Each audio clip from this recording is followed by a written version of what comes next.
Уже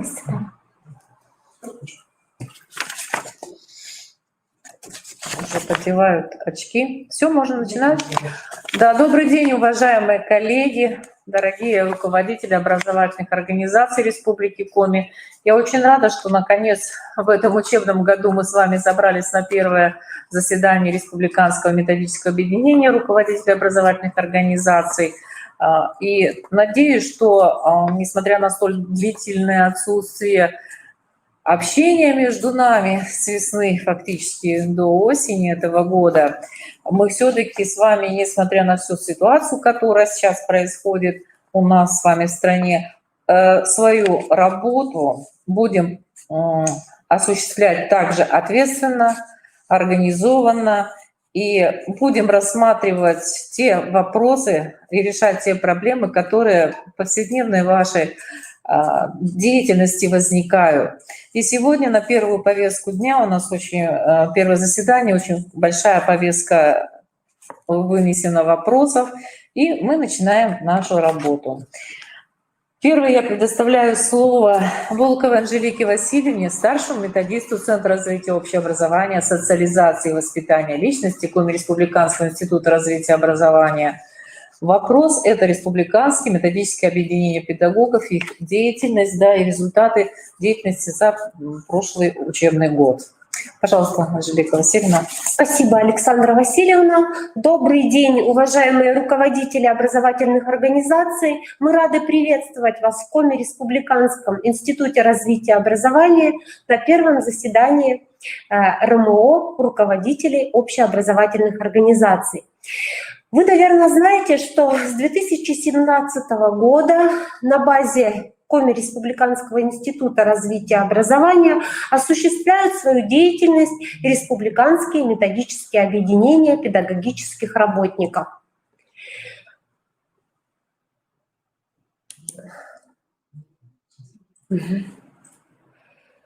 Работу все методические объединения осуществляют в соответствии с приказом Министерства образования, науки и молодежной политики Республики Коми, а также в соответствии с положением о Республиканском учебно-методическом объединении.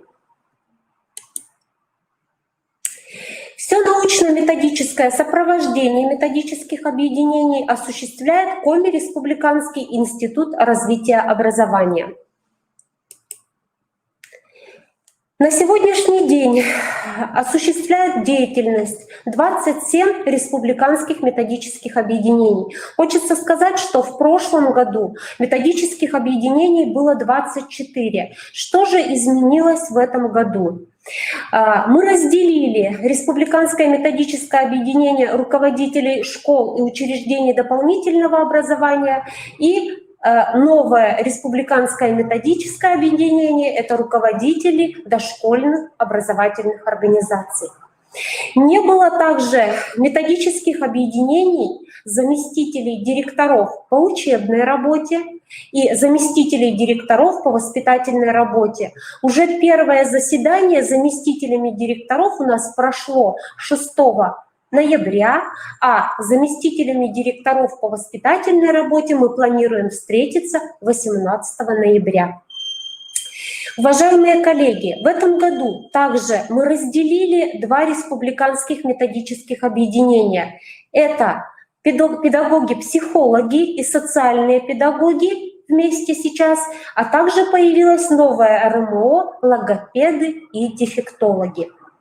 И еще есть у нас два новых республиканских методических объединения. Это старшие воспитатели и воспитатели дошкольных образовательных организаций. И появилась РМО педагогических работников школ и учреждений дополнительного образования, реализующих этнокультурное образование. Я благодарю всех руководителей школ, специалистов управления образования, которые в августе, в сентябре месяце предоставили нам список желающих вступить в наши республиканские методические объединения. На сегодняшний день у нас более 4000 педагогов работают, участвуют в работе республиканских методических объединений.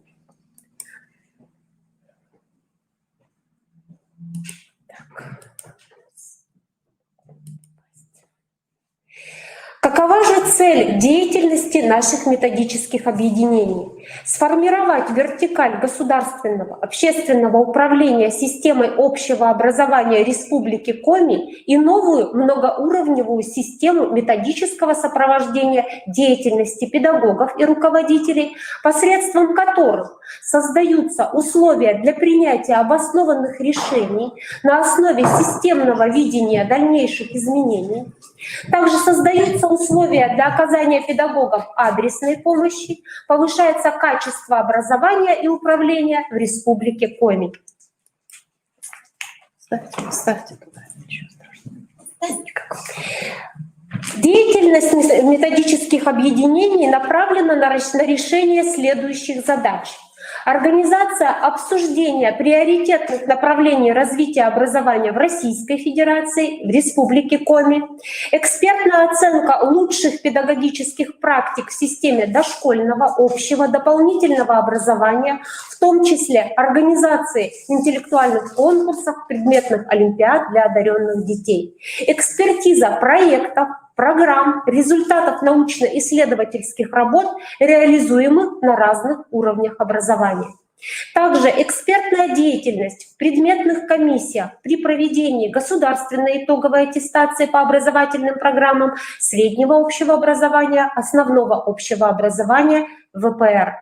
Оказание методической помощи руководителям и педагогам образовательных организаций по повышению качества образования, эффективности и результативности урочной и внеурочной деятельности, а также методических объединений муниципального и школьного уровней, также роста профессионального мастерства педагогов.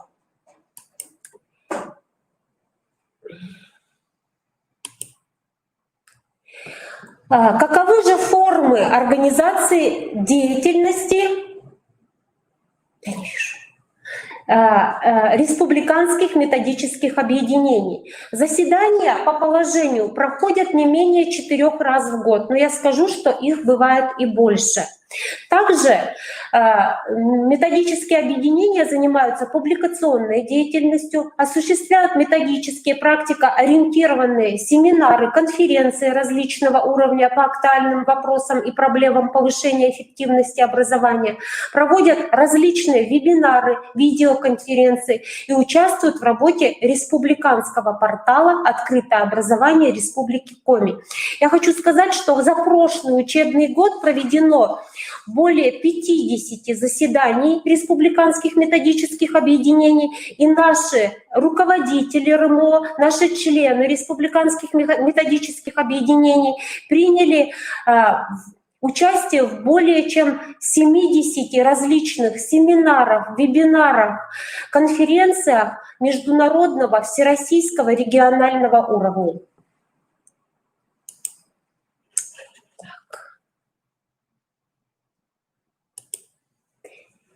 А теперь мы с вами посмотрим, какие же информационные платформы, через которые вы можете также участвовать в работе республиканских методических объединений. Александр Михайлович, выйдем на наш сайт.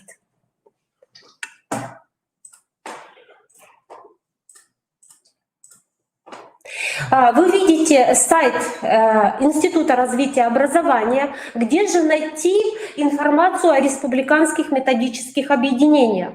Мы заходим в раздел «Проекты» и видим республиканские методические объединения. Здесь размещена информация о целях и задачах организации республиканских методических объединений. Есть нормативная база, также есть протоколы заседаний руководителей республиканских методических объединений. И посмотрите, ниже мы видим значки, под ними мы видим все предметные области, по которым у нас работают наши методические объединения. Мы заходим, например, в предметную область искусства. Мы здесь видим наших руководителей, некие документы, и здесь же сразу мы можем выйти на портал «Открытое образование». Вот, портал «Открытое образование». Здесь мы видим, есть также раздел «Педагогам». И здесь размещены, помогите мне, пожалуйста, Александр Иванович, я не очень хорошо вижу, педагогам, надо выйти на республиканский. Вот, мы выходим, и здесь справа мы видим название всех наших республиканских объединений, всех. Здесь размещается информация различная. Вот, например, мы зайдем в предметную область, например, искусства. Значит, здесь представлены фотография и информация о руководителях. Здесь размещены все новости, вся работа, которая осуществляется данным методическим объединением. Здесь есть документы, в соответствии с которыми работает методическое объединение. Здесь есть дискуссионная площадка, есть полезные ссылки, методическая копилка, блоги, сайты педагогов, история о людях, также список участников. Я прошу вас, значит, на своих педагогических советах, на каких-то методических совещаниях еще раз напомнить нашим педагогам о том, что вот есть такой замечательный портал, на котором можно пообщаться с коллегами и взять полезную информацию. Возвращаемся к презентации. Уважаемые коллеги, а сейчас я вкратце хотела бы вас познакомить. Я вам хочу сказать, что вот на данной презентации есть информация о всех руководителях республиканских методических объединений. И вот в будущем мы, надеемся, до Нового года уже осуществится данная работа, и вы получите всю информацию в форме сборника, где вы можете увидеть всю информацию о руководителях и как можно к ним обратиться и через какие платформы можно с ними пообщаться. Ну вот первый слайд — это как раз наше сегодняшнее заседание. Мы здесь видим Александру Васильевну. Ага. Далее. Следующий сайт — это РМО руководителей дошкольных образовательных организаций, который возглавляет Штыкляйн Светлана Николаевна, первый проректор Коми Республиканского института развития образования. Следующий РМО заместителей директоров по учебной работе возглавляют Логинов Олег Иванович и Драч Наталья Витальевна, тоже учителя и заместители практики, которые работают в образовательных организациях города Сыктывкара. Заместители директоров по воспитательной работе возглавляет Дейтер Вера Борисовна, заместитель директора по учебно-воспитательной работе гимназии номер 1 города Сыктывкара. РМО старших воспитателей и воспитателей Хабарова Татьяна Валерьяновна, заведующий кафедрой дошкольного, дополнительного, специального и инклюзивного образования Республиканского института развития образования. РМО учителей русского языка и литературы Сергеева Наталья Станиславовна, доктор филологических наук, профессор кафедры русской и общей филологии Сыктывкарского государственного университета. Также Матвеева Татьяна Петровна, учитель русского языка, также заместитель директора по учебно-воспитательной работе средней школы номер 4 города Сыктывкара. РМО учителей коми языка Мусанова Светлана Семеновна, исполняющая обязанности заведующего методист лаборатории развития этнокультурного образования Республиканского института развития образования, а также Зварич Лилия Яковлевна, учитель коми языка и литературы гимназии искусств при главе Республики Коми. РМО учителей иностранного языка Барышникова Юлия Юрьевна, кандидат филологических наук, доцент, директор Института иностранных языков Сыктывкарского государственного университета. Поликарпова Татьяна Дмитриевна, заведующий кафедрой общего образования Коми Республиканского института развития образования. Учителя истории и обществознания Максимова Любовь Анатольевна, директор Института истории и права Сыктывкарского государственного университета. Тырина Нина Ивировна, учитель истории гимназии номер 1 города Сыктывкара.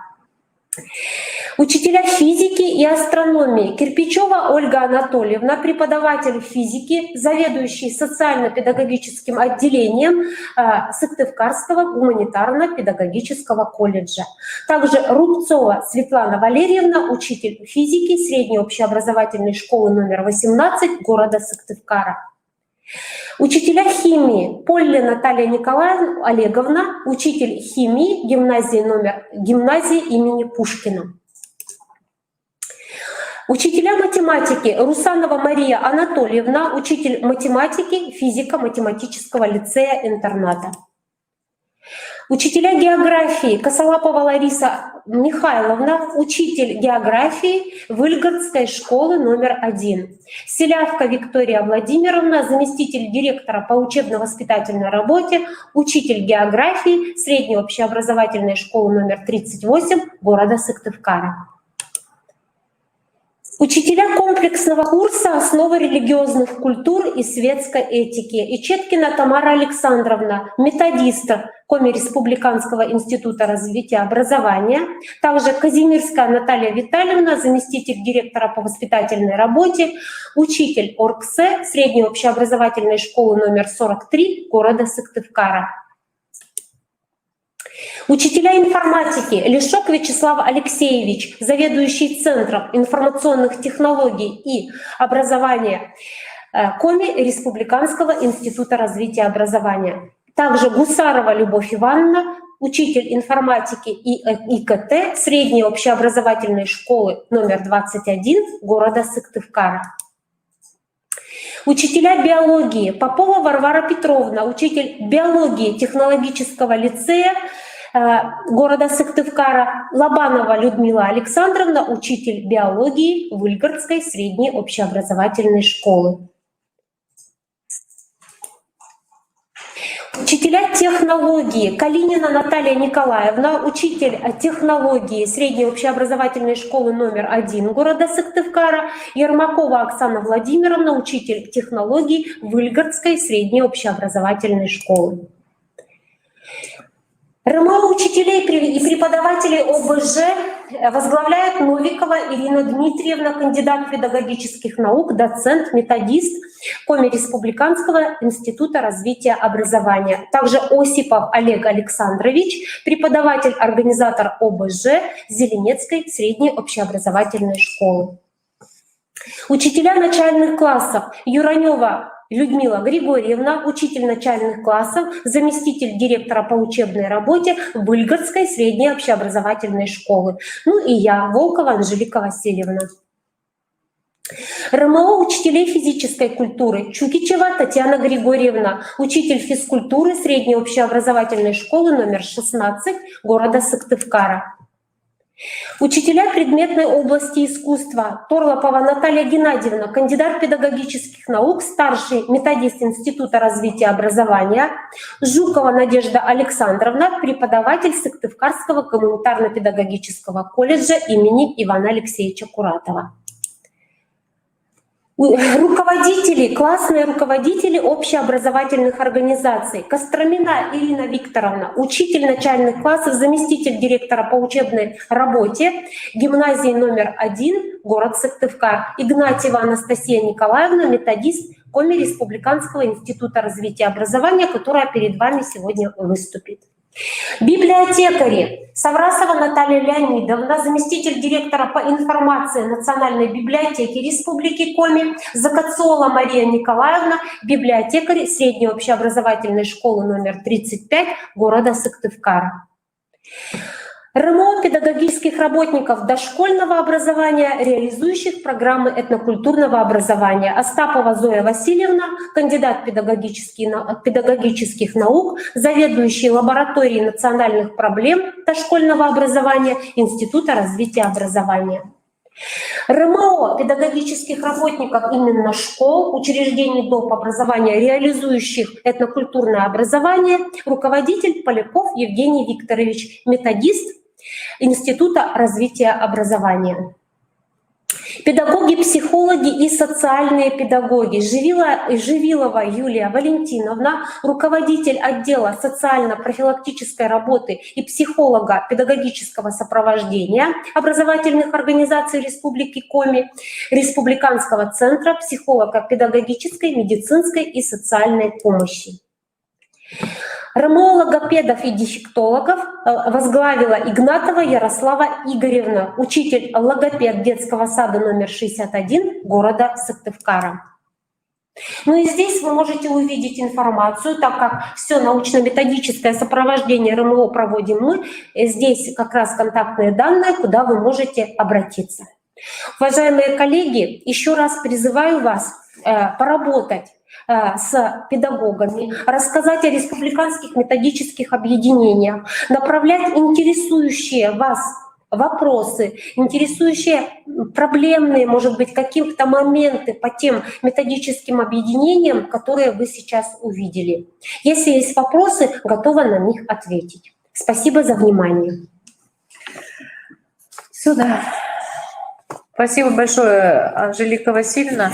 Мне кажется, ну, я как руководитель считаю просто необходимым тоже и у себя в коллективе, думаю, всем будет полезно. Еще раз напомнить просто всем педагогам, что существует такой портал, который очень насыщенный, очень информативный, такой информацию большую содержит. И я думаю, это будет очень большая помощь нашим педагогам и руководителям образовательных организаций в деятельности, в повседневной деятельности. Большое спасибо за столь подробный рассказ.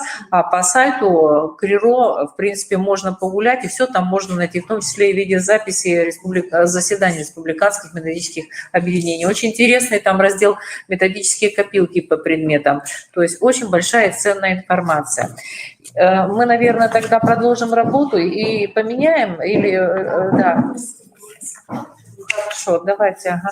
Тогда мы сейчас предоставим, уважаемые коллеги, слово нашей гости Нестеровой Ирине Сергеевне, специалисту открытого акционерного общества Коми республиканская типография, которая познакомит нас с книжными новинками нашей Коми республиканской типографии, которые могут быть полезны и интересны в нашей с вами работе. Пожалуйста. Добрый день. Меня зовут Ирина Сергеевна Нестерова. Я представляю Коми республиканскую типографию. И хочу познакомить вас с нашими новинками, книжными новинками, которые вышли в последнее время и которые у нас, предполагается, будут в конце, может быть, начале следующего года. Включите, пожалуйста, да. Вам не надо это? Нет, это, я думаю, будет. Я немножечко пройдусь по тем изданиям, которые вам уже наверняка знакомы. И больше задержу внимание, акцент на новых книжках. Можно включить презентацию?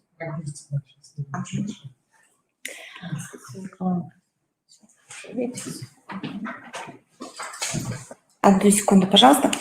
Ну, тогда пока я скажу вам о том, что у нас... Включилось? Нет, это другая.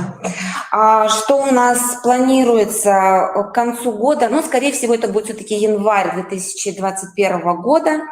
У нас планируется новая сказка «Хозяин Урала». Это, скажем так, о всем известных столбах выветривания на плато Мань-Пупунёр, как они появились, откуда они взялись. И «Большое путешествие маленькой Сашук» будет художественное произведение для детей.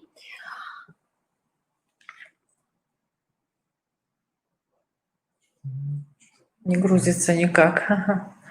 Может, я загружу вторую? Нет, там нет этого всего. Я могу, в принципе, просто показать книжки. Очень красивые книжки. Загрузила, да? Ну, это тоже можно показать, потому что подержать в руках интересно будет. Пока мне показывают, я покажу вот это наше новое издание. Это «Удивительная республика Коми» на английском языке. Очень интересное издание, интересное. В частности, пока вот я почему вам показываю, у нас здесь методом флокирования сделана очень интересная обложка. Она такая мягенькая, как мех, как будто бы очень интересная. Сейчас я вам поближе об этом расскажу. Меня, наверное, можно убрать? Будет, да, видно? Увлекательная экология. Вы знакомы с этой книжкой. Это «Увлекательная экология» или «Эффект бумеранга». Очень знаменитая книжка, выпущенная в прошлом году летом. Имеет много, скажем так, положительных отзывов, рекомендаций. Книжка о экологии, о том, что мы можем сделать, как помочь нашей Земле. Очень интересно как для юных читателей, так и для взрослых. Красная книга Республики Коми для детей. Тоже наверняка вы ее уже видели. Она у нас представлена как в наших магазинах города, так и в республике и уже по России в некоторых городах. В частности, у нас вот по бассейну реки Печоры у нас сейчас книжка вышла. Также у нас разбирают эту книгу, потому что она интересная. Она написана под детей и для детей. Большеформатная книга для детей в возрасте от 6 до 14 лет. Здесь рассказывается о многих животных, некоторых растениях и грибах из Красной книги Республики Коми. Здесь существенно расширены их описания и приведены интересные сведения. Тексты адаптированы для детского восприятия. Вот такие вот картинки, они у нас здесь, они оживают. Здесь есть как нарисованные ожившие картинки, озвученные детьми, так есть и прямые съемки. Вот в частности плато Манкопунер, скажем так, животный мир медведи. Так, сейчас я там найду. Вот здесь у нас представлен мишка, он оживает, как вот именно он живет в природе, там маленькие медвежатки. Также здесь на некоторых моментах есть песни Лидии Логиновой. Очень здорово. Рекомендовано Министерством образования, науки и молодежной политики Республики Коми для использования в качестве учебного пособия в образовательных учреждениях региона. Так, следующее. Тоже вот как раз наше новое издание по бассейну реки Печоры «Северные рыбы». Красочная книга рассказывает о таинственных разнообразных обитателей великой реки Печоры и притоков, рек и озер, обширного бассейна, охватывающей землю Республики Коми и Ненецкого автономного округа. Кроме любопытной информации о редких и видовых рыбах Печорского бассейна, книга содержит карту этого водосбора и основные сведения о нем, о внешнем строении рыб, о том, чем опасен подводный мир. Рыбы здесь абсолютно разнообразные, все, которые водятся в реке Печора в бассейне. Новинка рассчитана главным образом на учеников младших и средних классов, но много интересного узнают и любители, скажем так, тихой охоты, рыболовства. Красочно, красиво, очень интересно, много текста, скажем, картинки полностью соответствуют натуральному виду рыб. Рекомендовано, читайте, пожалуйста, приобретайте у нас. Следующий момент – это наша уже известная вам книга «Как мусор надо разделять, планету чистой сохранять». Это книжка сейчас очень актуальна, потому что у нас сейчас ставятся везде мусорные баки для разделения мусора, но, к сожалению, не все знают, что именно нужно с ними делать, и какой мусор туда складывать, и как долго он разлагается. Книжка интересная для детей, поучительна. Я бы даже сказала, для меня, как для взрослого человека, было открытием узнать очень много из нее.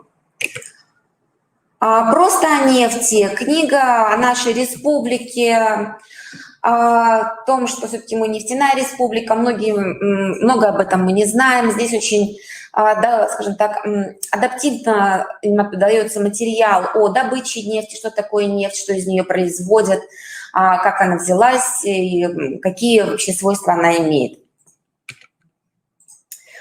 Это у нас уже старая книжка, это наш такой, скажем, бестселлер «Удивительная республика Коми».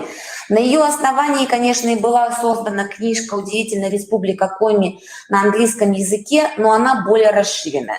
Здесь описаны материалы, скажем так, полученные от профильных специалистов, занимательные, легкие для восприятия в форме и читания, о наших достопримечательностях, этнографических особенностях, национальных праздниках, гуляниях.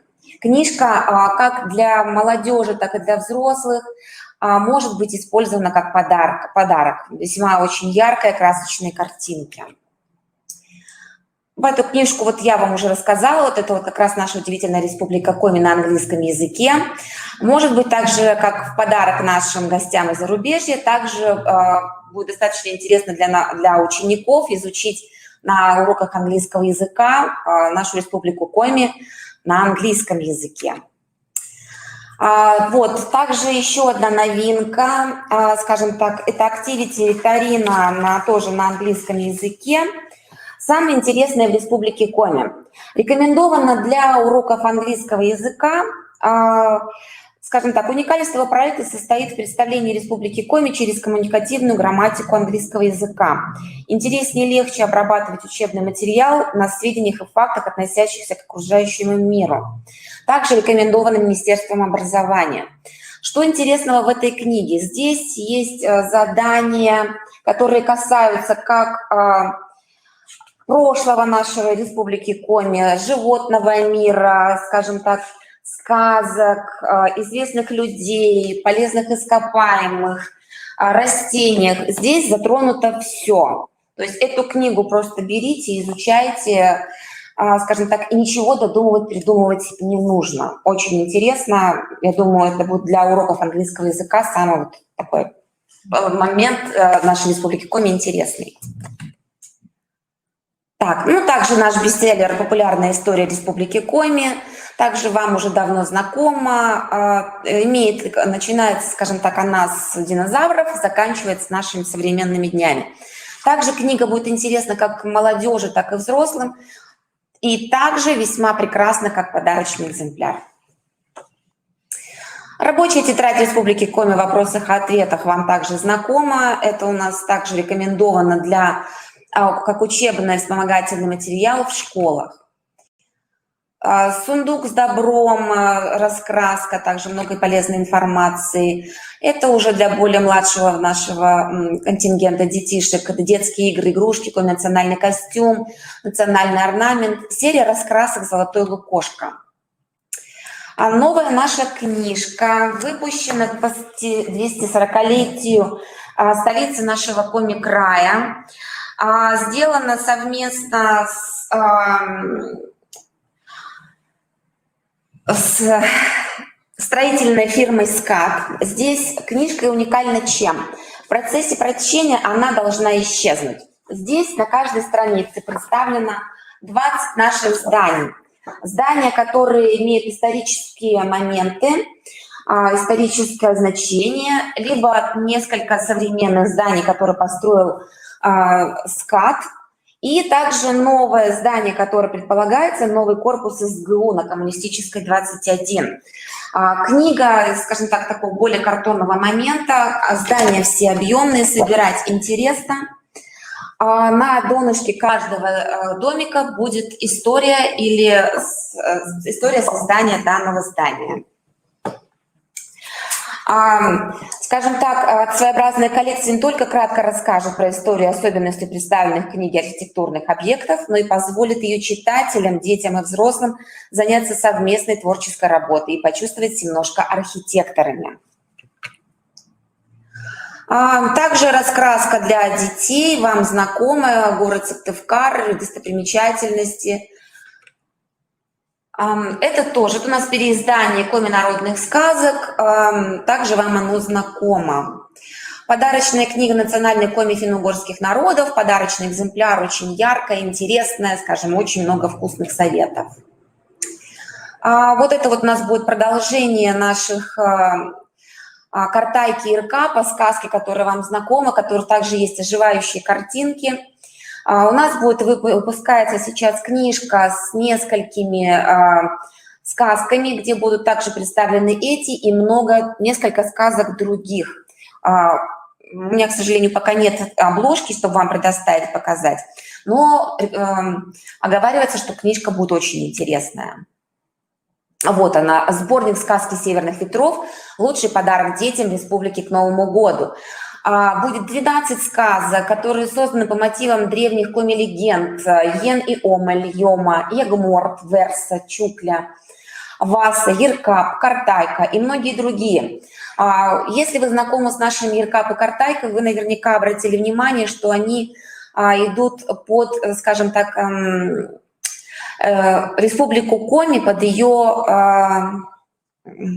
районы. То есть если Иркап – это у нас озеро Сендор, а Картайка – это у нас Железный человек, село Каркирос. Также все остальные сказки будут иметь географическое значение, что нашим детишкам, предполагается, поможет узнать о нашей республике больше. Тексты специально отписаны совместно с учеными, адаптированы для детской аудитории. Будет содержать краеведческую составляющую, карту Республики Коми, сведения о месте действия каждой сказки, отличные пособия для изучения географии нашего края, культуры и обычаев Коми народа. Ну, также, как я уже сказала, будут оживающие картинки. Вот это вот, скажем так, мои данные, по которым вы можете обратиться, я могу рассказать, показать и прислать вам наш прайс, чтобы вы ознакомить, хотя я, в принципе, делаю эту рассылку каждые 2 недели. Он у нас обновляется, прайс по нашим книжкам. Также у нас есть сайт книгикоми.ру, где представлены наши издания, и группа ВКонтакте. Присоединяйтесь к ней, потому что там у нас очень много интересной, полезной информации о выпущенных изданиях и о тех, которые предполагается выпустить. К тому же очень много викторин и розыгрышей. Вот сейчас у нас новая викторина, также будет с подарками. Заходите, регистрируйтесь, будем рады вас видеть. Большое спасибо за предоставленное время и рассказать о наших изданиях. Обращайтесь, всегда рада буду помочь. Спасибо. Большое спасибо, Ирина Сергеевна. Я хотела бы, коллеги, обратить внимание не только то, что очень ценно содержание этих изданий, которые сегодня продемонстрированы, поскольку мне сейчас не удалось поддержать, пока Ирина Сергеевна выступала в руках, и посмотреть изнутри, то я хочу сказать, что очень хорошая полиграфия еще, что для нас немаловажно, и размер шрифта, и иллюстрация, яркость, да, и, так сказать, и качество бумаги, ну, в общем, очень приличное, я бы сказала, да, издание. Это тоже немаловажно, потому что очень много в последние годы было нареканий на качество полиграфии в изданиях для детей, а это прямо молодцы. Вот сейчас у нас даже был заказ с Нижнего Новгорода. Учитель в школе заказала именно, видимо, ей нужно было именно книгу по Республике Коми, и она нашла наш сайт, потому что я делаю рассылку, в принципе, по библиотекам всей нашей России. И она заказала несколько книг себе для изучения. Отзыв был очень шикарный, красивый, что и полиграфия, вот как вы сказали, да, и картинки, и содержание, все очень на уровне, все очень интересно и восприимчиво. То есть она у нас будет делать еще заказы, чтобы именно работать именно по нашей республике, по тематике с нашими книжками. Ну, все еще будет зависеть от того, каков ценовой ряд, да, этих изданий. Обращайтесь и насколько. Но я думаю, что все равно, так сказать, зная проблему отрасли образования, книжная типография при заказе на какие-то, наверное, возможные бонусы через сайт готово будет. Можно вот через книгикоми.ру заказывать книжки, там идет дополнительная скидка. Вот видите, как хорошо. Да, при оптовой продаже. Да, в магазины сами можете это поднять, что магазины все-таки у нас коммерческая деятельность. Напрямую лучше. Да, вы можете заказать напрямую в республиканской типографии. Все-таки у нас цены идут только за производство. Спасибо большое. Я надеюсь, что сегодняшняя презентация все-таки прибавит вам покупателей и действительно по информации, особенно сейчас в сфере преподавания национально-региональных предметов, да, это в области компонента, это очень важно. А то, что появляются на английском языке, вот особенно это республика, это вообще как-то удивительно качество такое, что вечно где-то надо искать, самоделки какие-то делать. Тут прямо готовое издание, очень качественное. Да. Спасибо большое. Мы продолжаем нашу работу. Я предоставляю слово Анастасии Николаевне Игнатьевой, методисту Центра развития общего образования, социализации и воспитания нашего Института развития образования. Тема – разработка проекта программы воспитания. Пожалуйста, Анастасия Николаевна. Добрый день, уважаемые руководители образовательных организаций. Очень приятно вас приветствовать. И здорово, что вы подключились и нашли время провести полезно. Поближе, наверное, чтобы было слышно. Да, провести с пользой, да, этот остаток дня. Итак, о чем хотела бы я сегодня поведать? Это о воспитательной работе в общеобразовательной организации и о тех задачах, которые перед нами ставит наш учредитель Министерства образования и молодежной политики Республики Коми. Так, вот, каковы же основные задачи на сегодняшний день? Очень важно, первая задача, внедрить новые методические рекомендации по классному руководству. Вы уже о них слышали. Внедрить новые рекомендации по профилактике безнадзорности и подготовить программу воспитания, о которой, собственно, мы сегодня и поговорим. Сейчас до конца календарного года надо срочно привести дела в порядок, а документы в соответствии новым требованиям. Также необходимо учесть, что изменилось в профилактике безнадзорности, скорректировать план работы, образовательные программы и повысить квалификацию педагогов.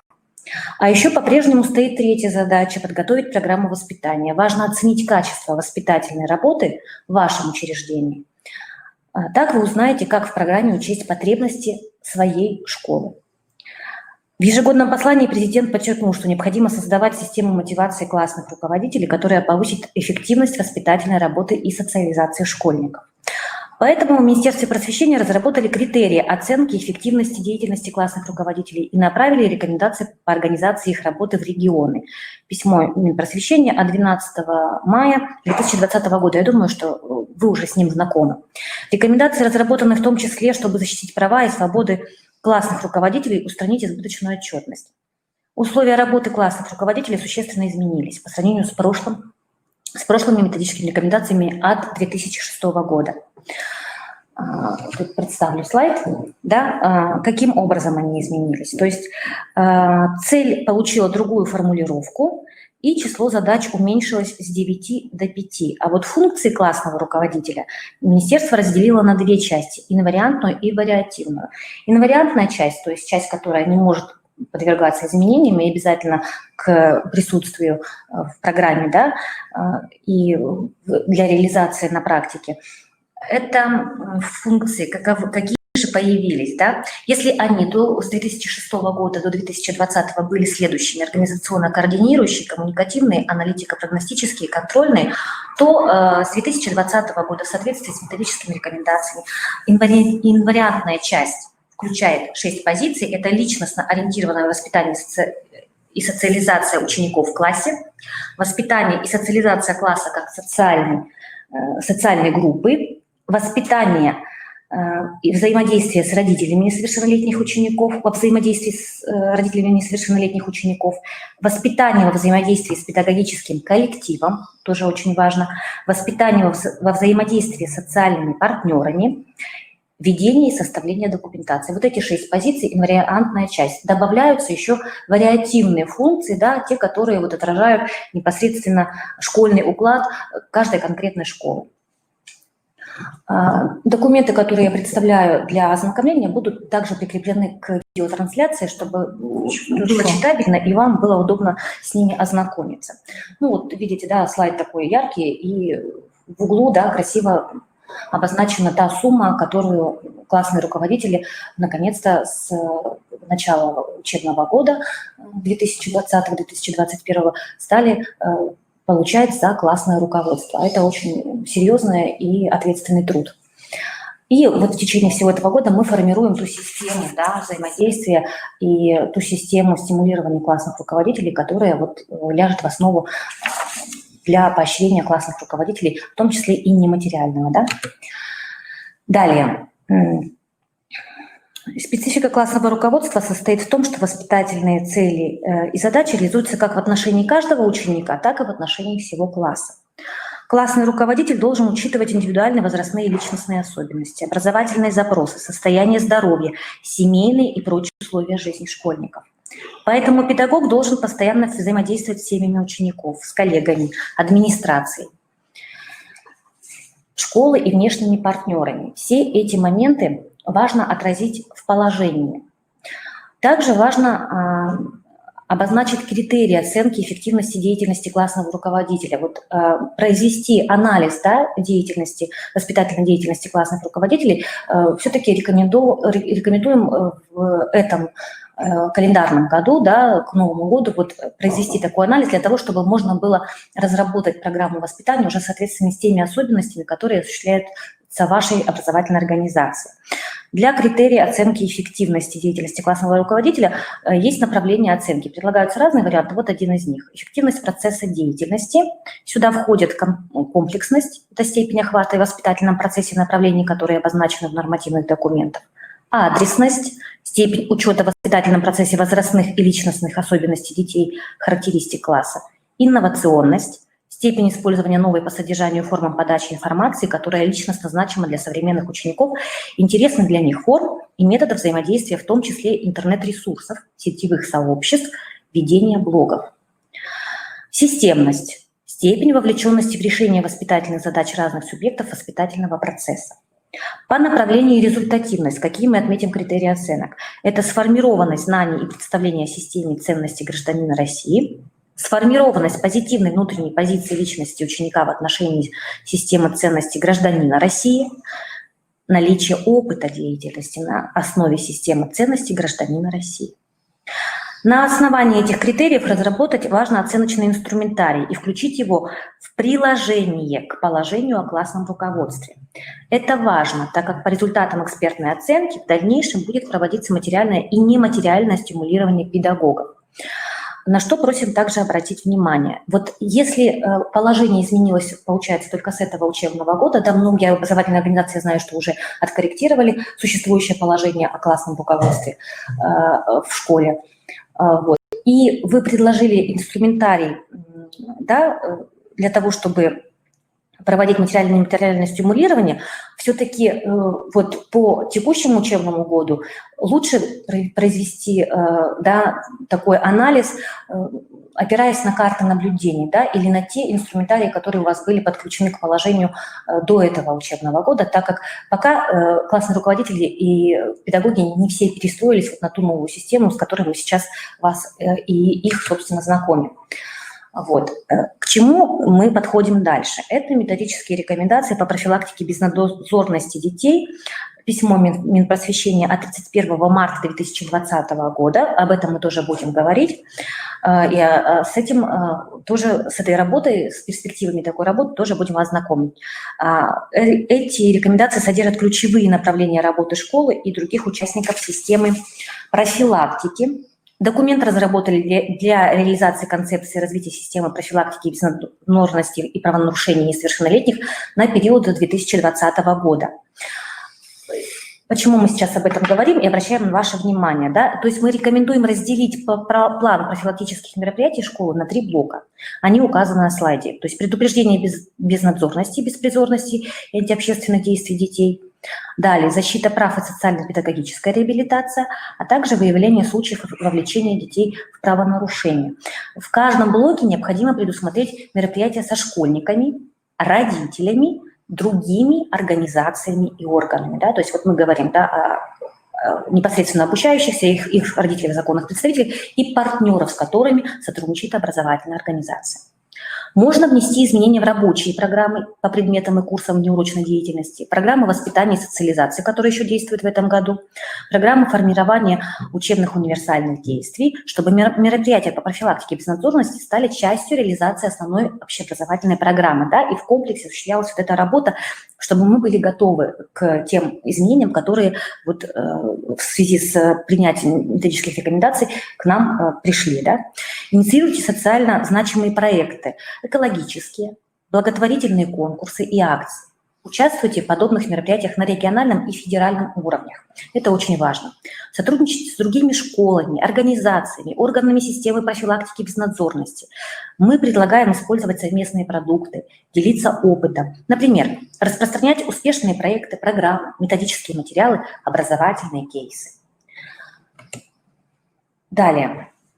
К сентябрю 2021 года в состав общеобразовательной программы каждого уровня образования школа должна включить новую программу воспитания. Совет Федерации одобрил поправки в закон об образовании Российской Федерации, которые предложил президент. Изменения касаются вопросов воспитания школьников и образовательной программы. Теперь рабочая программа воспитания – это обязательная часть основной образовательной программы. пункт 1 статья 1 Федерального закона от 31 июля 2020 года, номер 304 ФЗ. Разработать новые программы нужно к 1 сентября 2021 года. Начните подготовку к разработке и внедрению программы воспитания уже сейчас с оценки качества воспитательной работы. Так вы сможете выявлять дефициты и разработать новую программу, чтобы их компенсировать, эти самые дефициты, да, которые обнаруживаются вот именно в ходе анализа, да, воспитательной работы предыдущего, вот календарного, получается, года. Проконтролируйте, как организована воспитательная работа. Оценку проводите, вот один из вариантов, по 4 направлениям, да, и вот одни из параметров представлены на слайде, другие я сейчас озвучу. Это реализация внеурочной деятельности предлагается, да, реализация воспитательной работы классных руководителей, реализация дополнительных программ образовательной организации, удовлетворенность качеством реализации воспитательной работы. И предлагаем вам вот такую карту наблюдений, да, тоже будет приложением, чтобы это было для вас более, так скажем, доступно для прочтения. Эта карта наблюдения предлагается для оценки качества воспитательной работы в классе классного руководителя, да, если мы не используем тот инструментарий, который мы подключили к положению о классном руководстве в этом новом учебном году. Она достаточно несложная и в то же время, мне кажется, эффективная. То есть там есть градация по баллам, и можно выявить уровень, да, взаимодействия классного руководителя с коллективом обучающихся и взаимодействия также с другими педагогами и организацией вот именно вот воспитывающей среды и тех событий, которые сопровождают школьников в общеобразовательной организации. Далее, каким образом мы готовимся к внедрению рабочей программы воспитания? В некоторых образовательных организациях, я знаю, уже работа достаточно проведена, в некоторых она проводится. У нас есть целый год для того, чтобы мы действительно очень внимательно и детально организовали вот эту работу, именно исходя из особенностей и индивидуальности вашей образовательной организации. Шаг первый – планирование и подготовка. Чтобы подготовить проект программы, создайте рабочую группу. В нее войдут замдиректора по воспитательной работе, педагог-психолог, соцпедагог, активные классные руководители. Еще можно включить сотрудника, который курирует самоуправление. Подготовить проект приказа, необходимо создание рабочей группы, и вот директор, да, то есть вы непосредственно руководитель подписываете такой приказ.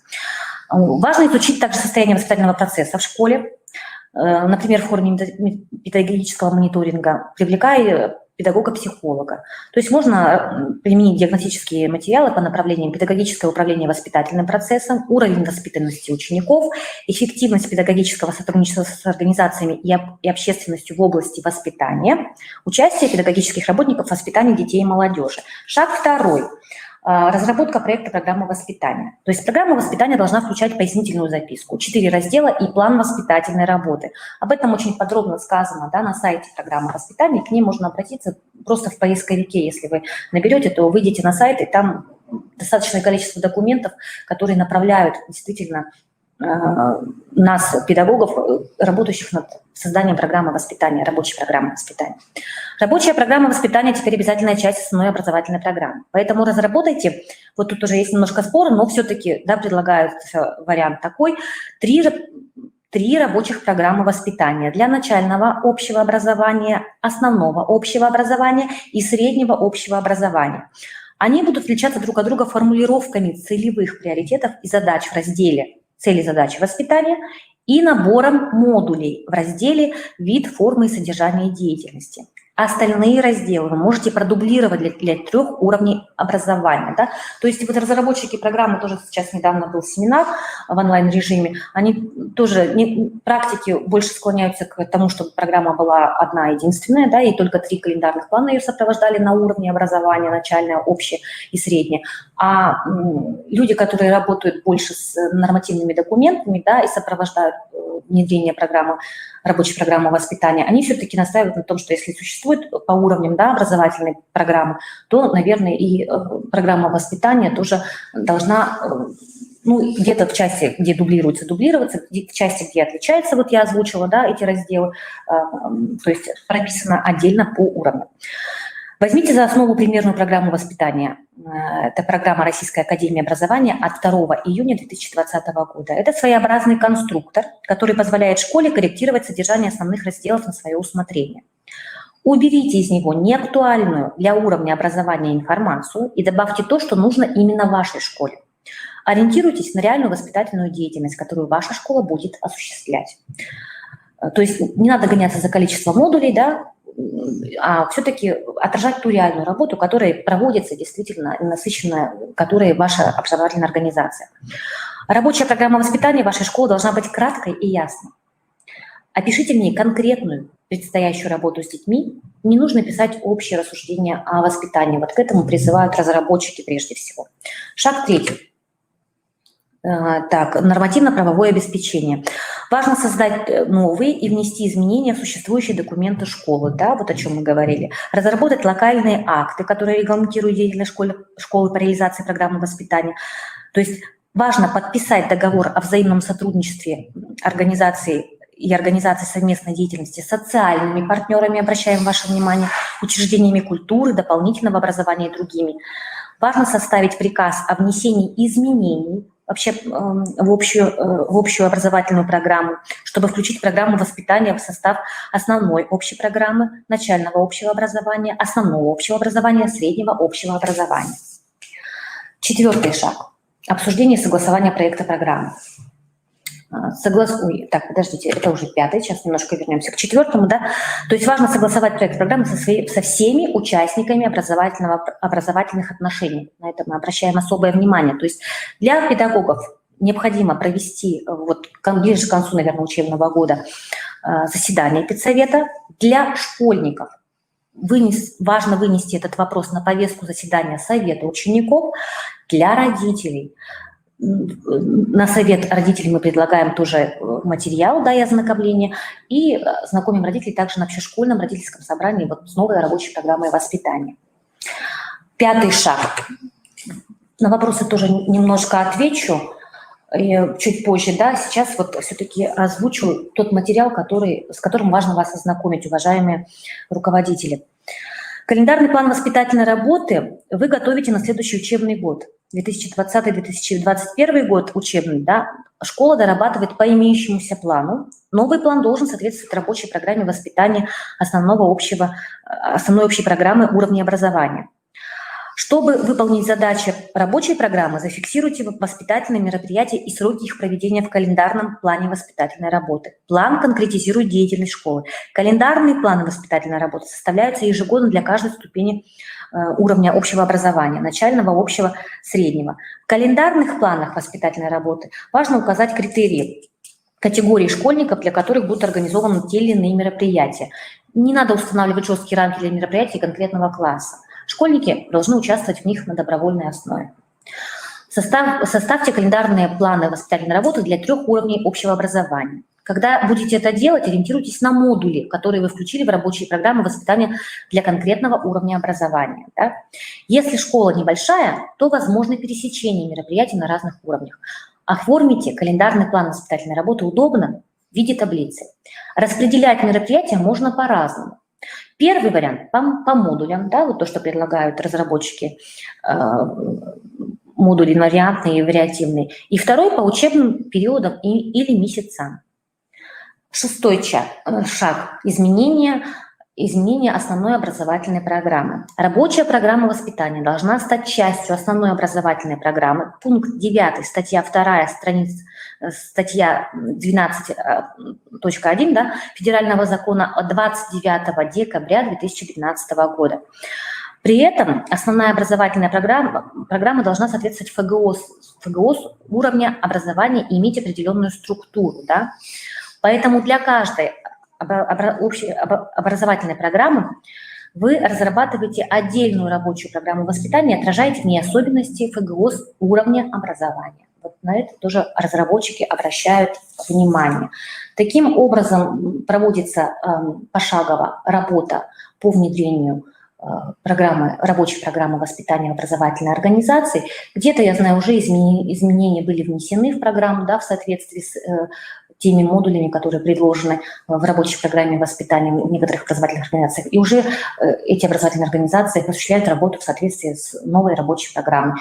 Ну, повторяю еще раз, у вас, уважаемые руководители образовательных организаций, есть учебный год для того, чтобы подготовить детально эту работу и, самое главное, педагогических сотрудников, классных руководителей и педагогов-предметников, а также людей, осуществляющих курсы внеурочной деятельности, к тому, чтобы они школьной командой, общим коллективом действительно работали и применяли на практике вот, те прописные направления, которые есть в программе воспитания, примерно в рабочей программе воспитания.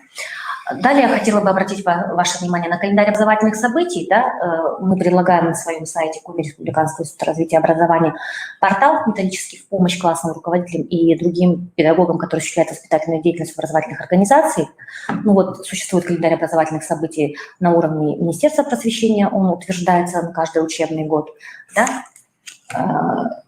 На уровне республики Коми календарь образовательных событий, там уже добавляются те события, которые являются актуальными и яркими для нашей республики, отражают особенности нашего региона. Также мы предлагаем вот работу с таким календарем образовательных событий на уровне муниципалитетов, потому что понятно, что у муниципалитетов тоже есть свои особенности, свои события, которые тоже важно отразить в работе образовательных организаций, и с выходом на партнеров и какими-то внешкольными мероприятиями, событиями, да, то есть на внешкольном уровне.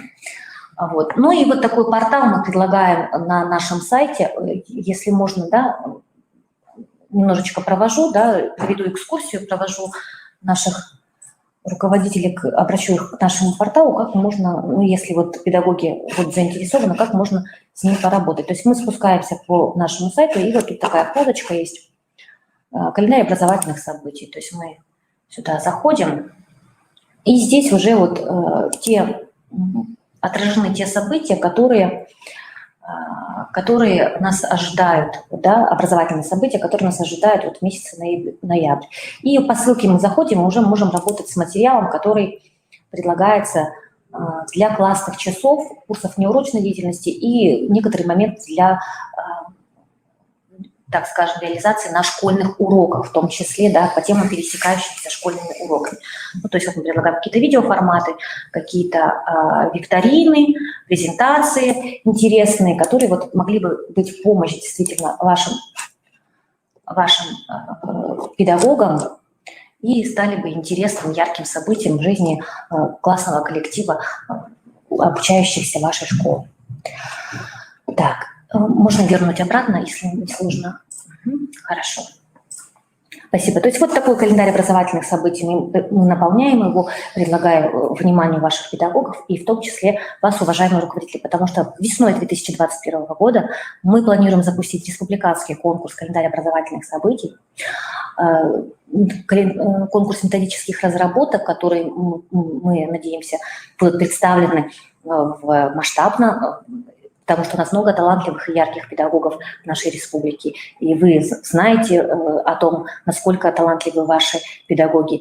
И вот если они представят свой опыт работы именно в качестве методических разработок, которыми мы потом наполним методический портал, вот, и напоминаем о том, что нас ожидает грандиозное событие, это 100-летие Республики Коми в августе 2021 года. И мы тоже надеемся на сотрудничество в том, что наши классные руководители, педагоги-предметники и педагоги, осуществляющие курсы неурочной деятельности, реализующие программы дополнительного образования, предложат нам интересный, яркий материал, связанный именно с теми событиями, которые отражаются в нашей республике Коми. Спасибо вам огромное за внимание. Я надеюсь на сотрудничество. Документы будут представлены к видеофайлу, и вопросы, которые есть, я к ним обращусь и отвечу вам вот в нашем чате. Хорошо. Спасибо огромное. Анастасия Николаевна, Да, у меня да. к вам такой вопрос. Да. Скажите, пожалуйста, значит, поскольку вы соруководители объединения классных руководителей, да, республиканского, то, наверное, вы и в работе этого объединения вопросы разработки, да, новой программы рабочей более детально в программе еще предполагается, да, обращаться к ним. Конечно. То, значит, мы с вами уважаемые директора, сможем активизировать работу или надо активизировать работу наших заместителей по воспитательной работе в том плане, чтобы они более активно участвовали в работе ИРМО, где вопросы вот разработки новой программы воспитания, которая обязана будет уже присутствовать в наших образовательных организациях следующего учебного года, примут участие. Поэтому я надеюсь отправить их, да, для работы туда. И да, конечно. Помимо этого мы предлагаем на базе Коми Республиканского института развития образования семинары, тематические семинары, которые отражают работу, да, ту деятельность, которая осуществляется в образовательных организациях по задачам, которые я озвучила в самом начале презентации, да, то есть мы будем работать и по профилактике безнадзорности, да, то есть документам, и с тем объемом работы, которые... Там 3 позиции, которые обозначили, да? И мы будем проводить еще дополнительные обучающие семинары, приглашать к сотрудничеству наших федеральных коллег, да, которые занимаются разработкой непосредственно и программ, и этих методических рекомендаций, региональных наших сотрудников, которые, так сказать, в той теме, которая отражает... Ну, специализированные органы, которые там, да. Специалистов. И если какие-то есть запросы, мы всегда на них реагируем и всегда даем обратную связь. И я еще раз обращаю внимание, уважаемые коллеги, посмотрите, пожалуйста, как много материалов теперь содержится, да, ну и не теперь, они каждый год все больше и больше присутствуют на сайте нашего Коми Республиканского института развития образования, потому что очень часто классные руководители в силу того, что они все-таки загружены, да, и вот в плане воспитательной работы, поиск материалов для проведения классных часов, вполне можно все найти на сайте. И вот календарь образовательных событий, который уже не первый год публикуется и на сайте нашего Министерства образования, и да, здесь да, у вас, а тем более сейчас идет насыщение, как вы видите, можно даже, пожалуйста, отражена 1-я, 2-я четверть, и все заранее знать могут уже планировать свою воспитательную деятельность и внеурочную деятельность, в том числе используя те материалы, которые представлены на сайте КРИРО, в том числе и насыщать постоянно своими, да, материалами, делиться опытом. Это очень большое подспорье в работе классных руководителей. Еще раз большое спасибо вам, Анастасия Николаевна. И у нас остался вопрос еще. Организация дистанционного обучения учащихся, форма обучения, использование электронных ресурсов и образовательных платформ. Тоже вопрос, который сегодня очень актуален. И с весны он у нас, так сказать, на постоянном контроле. Поэтому я предоставляю слово Вячеславу Алексеевичу. Вячеслав Алексеевич сейчас выйдет с нами на связь. Раз, два, три. Центром технологии и образования. Все уже, да, Вячеслав Алексеевич, пожалуйста. Да, спасибо. Добрый день, уважаемые коллеги. Я покажу свой рабочий стол сейчас. Добрый день, уважаемые руководители. Пожалуйста, в чате напишите, если меня слышно, и если виден мой рабочий стол, можно поставить 2 плюсика. 2 плюсика в чат, если виден рабочий стол, если меня слышно. У кого-то, если что-то зависает, то чуть выше была рекомендация от нашей технической поддержки, что необходимо сделать, можно в чате посмотреть. Коллеги, мы сейчас с вами работаем на платформе ProofMe, проводим практически все наши важные мероприятия на платформе ProofMe. И мне хотелось бы несколько слов сказать об этой платформе. Я уже написал несколько рекомендаций по поведению в этой платформе, чуть выше в чате, и в конце нашего совещания я еще раз их продублирую. Если вы зарегистрируетесь на сайте ProofMe, то в разделе «Участники», будет и при регистрации укажете свой город, в котором вы живете, или село Республики Коми, то при проведении вебинаров у вас будет корректно отображаться адрес вашего места проживания. Поэтому желательно зарегистрироваться и использовать учетную запись. То есть в вебинар заходить, уже авторизировавшись сначала на сайте proofme.com. Ну и желательно, чтобы у нас было все красиво видно, вот в качестве аватарки использовать свою фотографию, а не вот так, как сейчас представлено у нас. Ну, можно зайти, посмотреть в участники, посмотреть, правильно ли у вас отображается ваш город, или он выбрал, или выбирается произвольно на усмотрение портала Proof.me. Это первое, о чем я хотел сказать. А дальше я хотел опять вернуться к нашему сайту Крiro. На сайте Крiro справа, вы, наверное, уже знаете, есть баннеры. И один из баннеров, верхних баннеров, это баннер перехода на страницу методической поддержки дистанционного обучения. На этой странице отражена вся информация, которую мы собирали, вот, начиная с весны месяца, с апреля месяца, даже с марта, с того времени, когда у нас началось и дистанционное началось обучение, и всевозможные перебои в связи с пандемией. Здесь даны методические рекомендации различных ведомств, и по Санпинам, и Роскомнадзор рекомендовал, и Министерство просвещения, они собраны вот здесь как бы в единый такой блок. Значит, сейчас я участвовал в нескольких курсах с учителями различных предметов. У нас они проходили на базе нашего института, и практика показала, что учителя не знают об этом ресурсе, они не владеют информацией о том, как могут использовать и какие ресурсы дистанционного обучения или организация обучения с применением дистанционных технологий они могут использовать. Поэтому прошу вот познакомить учителей, в том числе и с этим ресурсом. Среди того, что вот здесь есть, интересным, я думаю, будет вот эта вот книга, ну, брошюрка, она в виде брошюрки у нас «Дистанционное обучение Республики Коми. Алгоритмы действий участников образовательных организаций». Значит, в этой брошюрке представлены, ну, во-первых, рассказано об этом ресурсе, о котором сейчас я говорю, и представлены алгоритмы действий администрации образовательной организации, учителя-предметника, классного руководителя, алгоритм действий родителя, алгоритм действий или действия во время онлайн-урока. То есть вот очень такая подробная, хорошая инструкция, или, можно сказать, методическая рекомендация для педагога, для руководителя общеобразовательной организации при проведении, вот видите, здесь сейчас требования к домашней работе. То есть эту книжку можно скачать, если у кого есть возможность распечатать на цветном принтере или вот использовать хотя бы в электронном виде. В электронном виде обязательно посмотрите. Дальше у нас расположены ресурсы, имеющиеся ресурсы. Ну, в первую очередь будем говорить об учителях.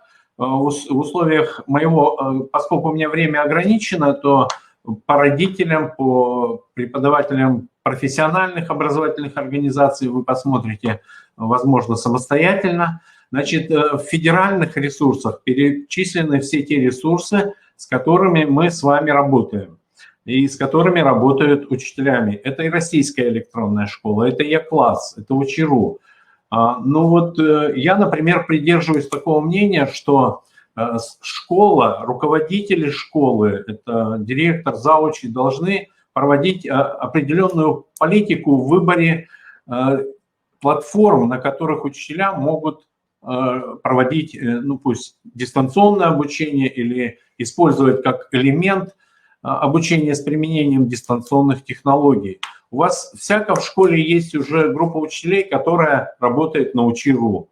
То есть вот руководители должны определиться с политикой, которую надо проводить при организации обучения с применением технологий. И не дай бог, если вдруг придется опять выходить на дистанционное обучение, чтобы не случилось такое, как случилось весной, учитель фактически был не готов к этой работе. То есть вот сейчас надо активно продолжать эту работу, поскольку, значит, этот вирус не отступает от нас и, скорее всего, может быть, не в массовом порядке, не вся Республика Коми уйдет на дистанционное обучение, а локально, либо по школам, либо по классам, все равно это придется делать, пока пандемия не отступит и не спадет, и мы не сможем нормально уже в нормальном режиме работать. Есть у вас учителя, которые с Е-классом работают, объединить надо вокруг них группу остальных учителей, которые могут тоже использовать этот ресурс. Есть кто использует Яндекс.Учебник. Пожалуйста, создали еще одну группу Яндекс.Учебник. Потом в процессе на педсовете где-то можно обменяться мнениями, выступить, показать преимущества одного, недостатки другого и так далее.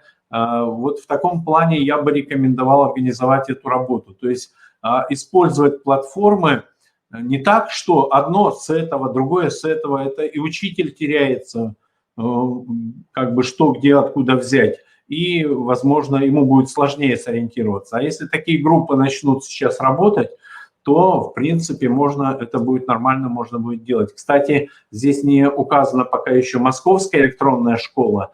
В Московской электронной школы есть тоже открытая часть, есть ресурсы, то есть у них как бы их ресурс делится на две части. Закрытая часть – это где электронный дневник, электронный журнал, и открытая часть, где есть ресурсы и всевозможные инструменты для учителя, которые тоже можно использовать. Более того, если кто-то из наших учителей способен разработать свой ресурс и представить в экспертный совет Московской электронной школы, и экспертный совет примет этот ресурс для публикования, то есть возможность получить даже денежное вознаграждение. Поэтому вот рекомендую проводить такую политику по использованию этих ресурсов. Ну и с другой стороны, если школа или класс покупают этот ресурс у того же Я-класса, у ЧИРУ, то это гораздо дешевле, во-первых. Это, во-вторых, оно стоит порядка 500 рублей в год, там, предположим, а 500 рублей в час это у нас стоит репетитор. Единственное, надо определиться, подходят ли темы. Ресурсы Российская электронная школа полностью бесплатные, Я-класс у ЧИРУ условно бесплатные, то есть наполовину. В Я-классе можно решать и делать совершенно бесплатно. Единственное, там даже индивидуально каждый ученик может работать. Единственное, значит, мы не видим в этом случае правильного ответа, правильного решения, и ученику приходится решать несколько раз, чтобы найти правильный ответ. Это были федеральные ресурсы. На секундочку вернусь в чат и посмотрю в чате, все ли у нас нормально. Плюсики, то есть все, считаю, что видно, слышно. По-моему, никто не говорит, что меня, может быть, не слышно или не видно мою презентацию. Итак, вернемся назад. Региональные ресурсы. Здесь бы я остановился, во-первых, на вебинарной комнате нашего института, вебинары КРИРО. Ну и это наш видеозал. Все вебинары, которые мы проводим, транслируем, потом появляются в нашем видеозале. Используйте, смотрите, в том числе и по вебинарам, касающиеся дистанционного обучения или организации обучения с применением дистанционного обучения. Сайт «Единая система электронного обучения». Значит, многие уже знакомы с этим сайтом. Здесь вы можете, и ваши учителя могут пройти обучение по нашим открытым курсам. Открытые курсы – это медицинская грамотность, оказание первой медицинской помощи, это противодействие коррупции, это противодействие идеологии терроризма, ну и другие, вот они здесь у вас на экране. Единственное, что с лета эти курсы у нас бесплатные, но за получение сертификата мы взимаем уже плату. Это есть в нашем прейскуранте. Вот тут можно в преамбуле к этим курсам все это прописано, что сейчас взимается плата за получение сертификата в размере 300 рублей. И оплатить можно получение сертификата прямо же на вот этом нашем портале «Единой системы электронного обучения». Это то, что касается открытых курсов. Более того, у нас здесь есть курсы для учащихся. Курсы для учащихся, но наполнение этих курсов идет с трудом. Если в отличие от Московской электронной школы, там за разработку курсов выплачиваются какие-то вознаграждения, у нас это учителя делают на волонтерском, будем говорить так, на энтузиазме, будем говорить так, счет личного своего времени. И в частности, есть курсы по истории для средней школы с 5 по 9 класс. Все курсы по истории приведены в соответствие с Совгос, и можно их использовать. Значит, как использовать, мы неоднократно рассказывали. То есть в конце вот этого нашего сайта, внизу нашего сайта есть возможность, ну я сейчас войду. Кстати, войти в эту систему можно, используя логин и пароль от ГИСЭО. Также и дети могут зайти. При первом входе, то есть не надо создавать учетную запись, а мы вводим логин и пароль от ГИСЭО, входим в систему, и система предложит закончить регистрацию. То есть ввести адрес электронной почты, выбрать муниципалитет, выбрать свою образовательную организацию и нажать кнопочку «Обновить». И, значит, вы будете иметь, вы и ваши дети, учащиеся, будут иметь здесь уже аккаунт. Если вы захотите стать учителем на каком-то из вот этих курсов, о которых я говорю, и потом подключить сюда детей, то есть вот сейчас я зашел, некоторые курсы выделены синим цветом, это значит, они скрыты для вас, вы их видеть не будете. Во все остальные запрашиваете у нас доступ, получаете и даете доступ для своих детей, можете использовать. Но первоначально, кто еще не знаком, конечно же, надо зайти, познакомиться, посмотреть, все ли вас устраивает. Для этого у нас в конце нашего сайта есть вот такая, надо заполнить форму заявки на роль в качестве учителя. Если вы хотите создать свой курс, если вы владеете Moodle, можете создать свой курс или получить права на доступ уже к имеющимся курсам. К имеющимся курсам, вот в частности, у нас есть курсы в общем образовании по истории, вот 16 курсов, ну, 5 там скрытых, да, по географии. Честно говоря, географию надо проверить. История, все нормально. География, возможно, когда мы создали эти ресурсы в 2012 году, они не соответствуют сейчас в ГОС. То есть географию, биологию, иностранный язык. Вот мы ищем тоже энтузиастов, тех учителей, которые бы проверили, посмотрели, все ли здесь нормально. Вот видите, по биологии 8 курсов практически по всем классам. По остальным просто пробные курсы. Возможно, что-то есть уже, кто-то из педагогов что-то не смотрел. Вот посмотрите. Разработаны, в принципе, в рабочем состоянии курс за страницами учебника. Это курсы, которые были предназначены для малокомплектных школ. Разрабатывали их учителя Центра обучения детей-инвалидов. Вот, и предназначены был у нас, вернее, не было, а продолжается для подготовки учащихся малокомплектных школ к сдаче ЕГЭ. Поэтому здесь тоже можно посмотреть, смотрите, какие предметы, и можно что-то использовать. Далее, разработан и работает у нас Академия юных талантов, олимпиадная подготовка учащихся. Наверное, многие из ваших учащихся уже приняли участие в этих олимпиадах. В течение прошлого всего учебного года это все работало. Олимпиадные задания по обществознанию, по английскому языку, по химии, по физике, по математике.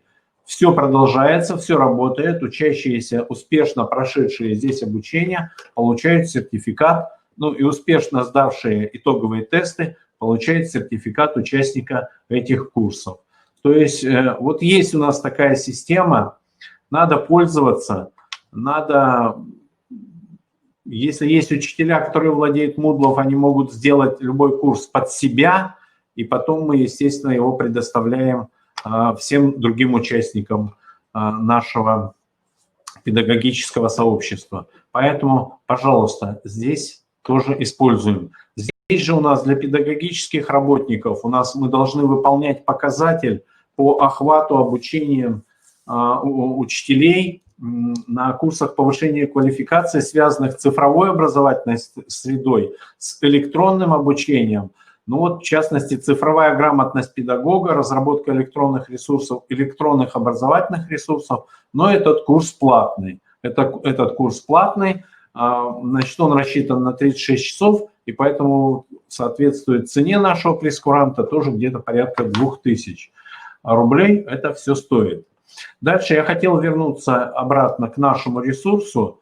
И буквально недавно, буквально вчера-позавчера, еще одни методические рекомендации появились. Возможно, они дошли методические рекомендации образовательным организациям по оперативному переходу на домашнее обучение с применением дистанционных электронных технологий, в том числе в гибридных формах. Пока это проект, он предоставлен для обсуждения. Был разработан Департаментом государственной политики и управления в сфере общеобразования Минпроса при участии Академии реализации государственной политики и профессионального образования работников образования Министерства просвещения Российской Федерации. Посмотрите эти методические рекомендации. Хотелось бы, может быть, у кого будет возможность какие-то отзывы получить о этих методических рекомендациях. Поскольку это проекты, мы должны направить свои предложения о совершенствовании их, если они нас чем-то не устраивают. Далее еще я хотел остановиться еще на одном документе, тоже свежий документ, документ август 2020 года. Возможно, он дошел до вас. Если не дошел, напишите мне, мы вам вышлем, но рассылка от Министерства образования была. Это методические рекомендации по работе по организации работы по защите персональных данных. Поэтому вот в преамбуле к этим методическим рекомендациям сказано, что учителя должны пройти тоже почти в обязательном порядке курсы повышения квалификации на портале единыйурок.рф. Именно вот это по этой программе обработка персональных данных в образовательных организациях, прохождение этих курсов бесплатное. Вот, потому что к 14 декабря каждого года мы должны отчитываться о том, сколько, вот здесь чуть ниже, должны, не мы, а Министерство образования, скорее всего, запрос в школы или в управление образования пойдет о том, что мы должны отчитаться, сколько учителей прошло на этом портале курсы повышения квалификации. Там в том числе бесплатными еще являются, по-моему, 3 направления по информационной безопасности. Рассылочка у нас была и весной, и сейчас в сентябре мы повторяли, чтобы вы не забывали, что здесь учителя должны проходить курсы, и мы по ним будем отчитываться. Сколько человек прошло, чтобы не было так, как в позапрошлом году, когда мы начали собирать данные, то многие либо не знали, либо сказали, у нас еще проходят, давайте отложим до сентября, а отчет надо было сдать там в конце июня, предположим. Так, коллеги, если есть вопросы, то, в принципе, мы можем вас включить. Если у вас микрофон, камера есть, то мы вас можем включить, и вы можете задать свой вопрос в режиме онлайн. Значит, наша техподдержка, вы просто в чате напишите, здесь нет, как у других вебинарных комнатах, нет руки, то есть там можно поднять руку, я прошу слова. У нас есть чат, в чате можно написать, я хочу сказать слово, и наша техническая поддержка предоставит вам слово, если у вас будет все нормально настроена камера и микрофон, вопросы можно задать. Эта платформа ProofMe у нас становится нашей рабочей платформой. До недавнего времени мы ее использовали, будем говорить так, бесплатно, но вот уже с лета организаторы этой платформы сказали, что, ребята, все, халява кончается, и мы уже перешли в платный режим этой платформы. Дальше я хочу напомнить про нашу конференцию, которая пройдет с 23 по 26 число. Есть уже сайт конференции. Сейчас буквально секундочку или по окончании, чтобы уже не терять время. conf.cariro.ru. Значит, площадки все обозначены. Вопросы, которые будут разбираться на площадке, тоже обозначены. Сейчас я в чат ссылочку на сайт конференции тоже вставлю. Может быть, у педагогов возникают трудности с регистрацией. Немножко, может быть, там не совсем все понятно. Регистрация на конференцию осуществляется в 2 этапа. Это регистрация на сайте, и потом выбираем мероприятие и записываемся на это мероприятие. Принцип такой же, как был на Московском международном салоне образования, если кто участвовал в этом салоне. Коллеги, еще хочу сказать, у нас на прошлой неделе прошли 2 вебинара по ресурсам, по обучающим ресурсам нового диска. Это Образовариум на сайте Cariro, в новостях можно еще найти ссылочки на записи этих вебинаров. Хотя я в ГИСЭО тоже эти ссылочки на доске объявления разместил. Поэтому пролистайте, может быть, уже убежало это объявление у вас. На доске объявлений для всех учителей и для всех участников ГИСЭО я эти ссылочки разместил. Образовариум – это для общеобразовательных школ. Этот ресурс нового диска у нас работал весной. В том числе там есть конструктор уроков, который вы можете использовать. И на вебинаре было подробно объяснено, как его можно использовать. Значит, дальше могу сказать следующее. И второй ресурс – это Робоборик. Это для подготовки дошкольников к 1 классу. Вот. То же самое в ГИСЭО. В закладочке в меню обучения ресурсы. Ресурсы или коллекция ресурсов. То есть эти два ресурса у нас есть, хотя можно и через сайт. Для участников вебинара был дан промокод, можно прямо на сайте нового диска, но у нас это встроено в ГИСЭО, поэтому сейчас работает. Работает, к сожалению, только до конца года. Дальнейшая судьба пока неизвестна, удастся ли, значит, как-то заполучить нам этот ресурс или нет, но тем не менее возможность работать есть. Тем более мы весной обговаривали некоторые моменты с некоторыми школами, обговаривали, что они станут пилотными площадками. Вот хотелось бы, чтобы у нас эти школы остались пилотными площадками, у них доступ будет открыт бесплатный и на следующий год. Более того, по дошкольному образованию предполагается еще разработка ресурсов для 3-4-летних детей, и в 2021 году будет апробация этого ресурса. Я думаю, Республика Коми будет участвовать в этом ресурсе, в этой апробации. Ну вот, в принципе, все, что я хотел сказать. Значит, у нас, если есть желающие, могут в чате написать, что да, я хочу сказать. И кнопочка, вот мы можем назначить докладчиком, и вы сможете выступить и задать свои вопросы. Коллеги, спасибо за внимание, всего доброго, до свидания. В чате жду ваши вопросы и могу ответить на них еще. За подробную информацию и раскрытие еще дополнительно возможностей и ресурсов, которым обладает наш Институт развития образования, все в помощь педагогам, все в помощь учителю и образовательной организации. Уважаемые коллеги, у нас фактически исчерпывается повестка дня, остался один вопрос, это обзор продуктов просвещения для формирования функциональной грамотности обучающихся. И его представит методист издательства «Просвещение» Санкт-Петербурга Румянцева Наталья Владимировна. Я думаю, что это будет тоже интересно. Мы сейчас ей слово предоставим, она подключится к нам из Санкт-Петербурга. А это последний вопрос. И на этом заседании, первое в этом учебном году, Республиканское методическое объединение руководителей образовательных организаций у нас заканчивается.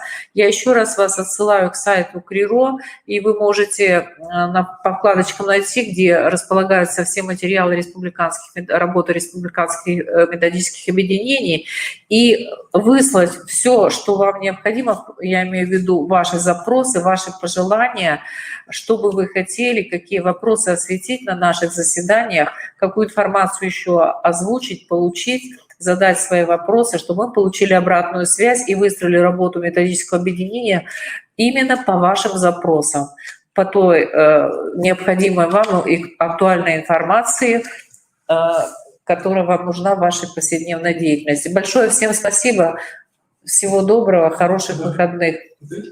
Да, еще раз мы предоставляем слово Наталье Владимировне Румянцевой, методисту издательства «Просвещение», Санкт-Петербург. Пожалуйста. Здравствуйте, уважаемые участники. Пожалуйста, Наталья Владимировна, вам слово. Слышно меня? Да, слышно. Ага, все. Спасибо большое за предоставленную возможность познакомить вас с нашими продуктами, которые есть у группы компаний «Просвещение» для формирования функциональной грамотности. Я скажу, что презентация очень большая, я ее специально не стала делать меньше, потому что у вас будет возможность для скачивания этой презентации, возможность обсудить эти продукты у себя в школе с педагогами. Там очень много полезных моментов, очень много полезных заданий, поэтому сегодня мы с вами пробежимся максимально быстро, останавливаясь на таких важных вещах. Но все-таки начнем сначала с определения Леонтьева, что такое функционально грамотный человек. Человек, который способен использовать все постоянно приобретаемые в течение жизни знания, умения и навыки для решения максимально широкого диапазона жизненных задач в различных сферах человеческой деятельности, общения и социальных отношений.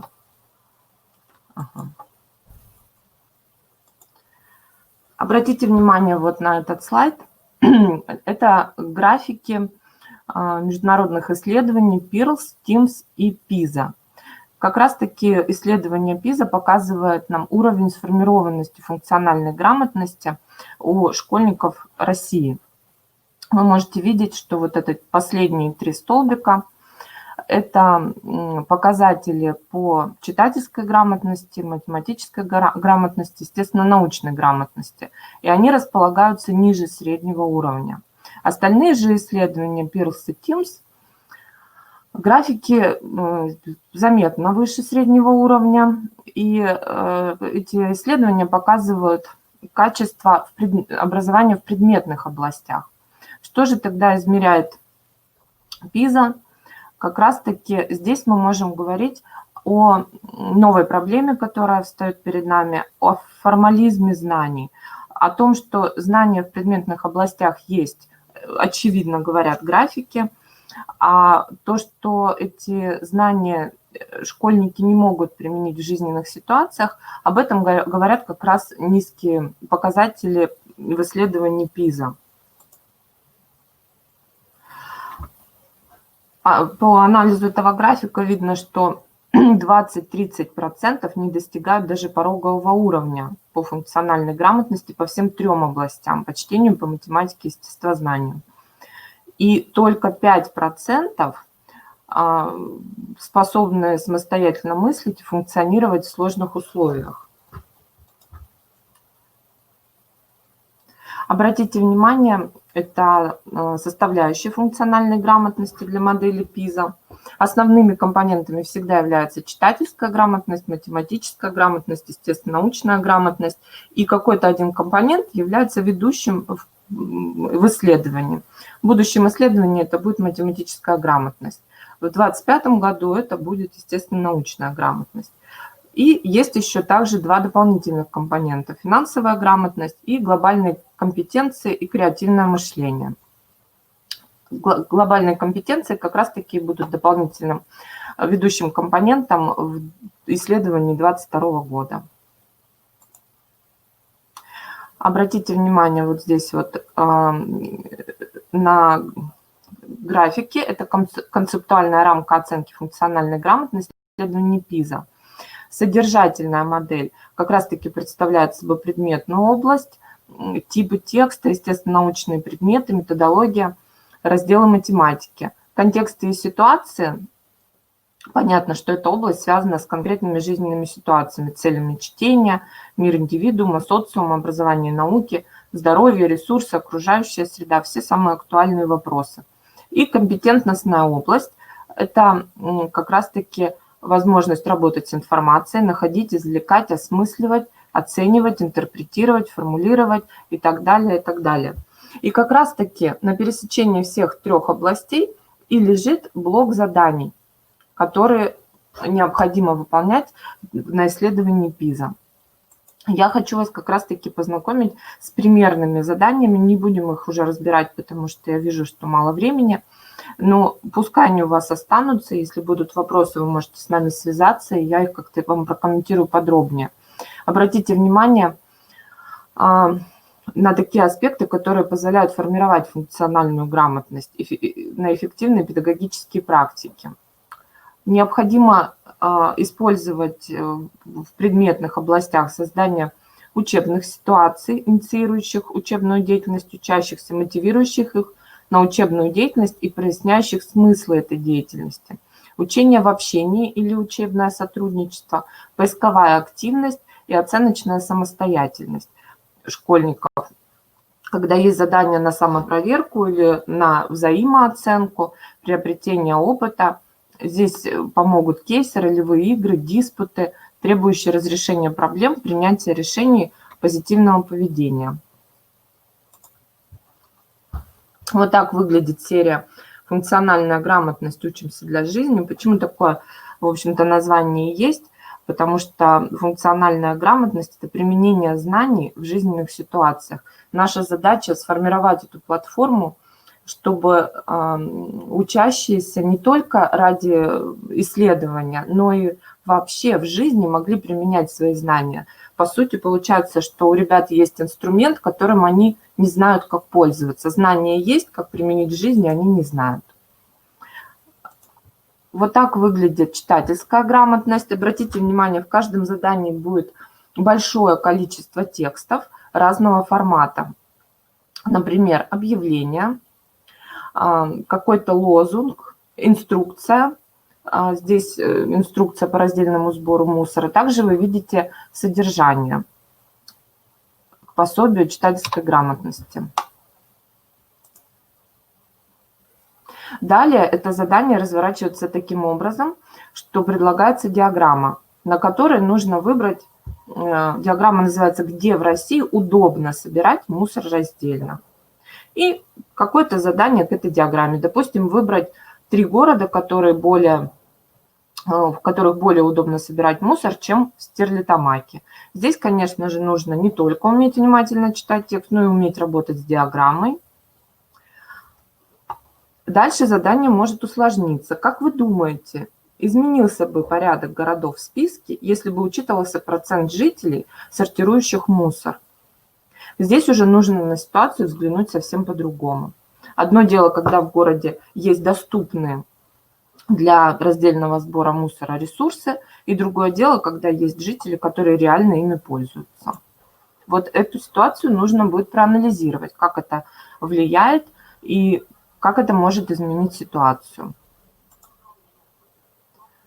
Естественно, научная грамотность, требования, умения, определяющие, естественно, научную грамотность, совпадают с требованиями в ГОС к результатам образования, но уже выделены некоторые дефициты именно в естественно-научной грамотности. Сложность в освоении текстов научного содержания, понимание роли науки и техники в развитии общества, применение базовых естественно-научных знаний в различных жизненных ситуациях для объяснения природных явлений, принципа работы технических устройств, владения методами научного познания. Это задание для разминки. К примеру, чтобы вы понимали, как выглядит задание по естественно-научной грамотности. Вы посадили дома на подоконнике лук, но не знаете, каким количеством его поливать. Вот ребята должны спланировать исследование, которое даст ответ на вопрос, какой оптимальный вариант полива для того, чтобы вырос лук на окошке. Вот такое задание про поведение собак. Обратите внимание, что дан текст. Текст, опять-таки, здесь нам понадобится смысловое чтение, его нужно внимательно прочитать и выделить главную мысль. Текст о том, что 2 брата пошли гулять, встретили бродячую собаку, и дальше даны картинки собаки, как вела себя собака во время игры с ребятами. А дальше дано задание, ответы на задание в таблице. Нужно сопоставить вот эти картинки с данными таблицы. А потом снова меняется ракурс этого задания. Теперь нужно объяснить со стороны старшего брата младшему, почему поведение собаки так менялось. Все задания будут направлены на анализ, оценку, и мало дать ответ, обязательно должно быть обоснование. Почему?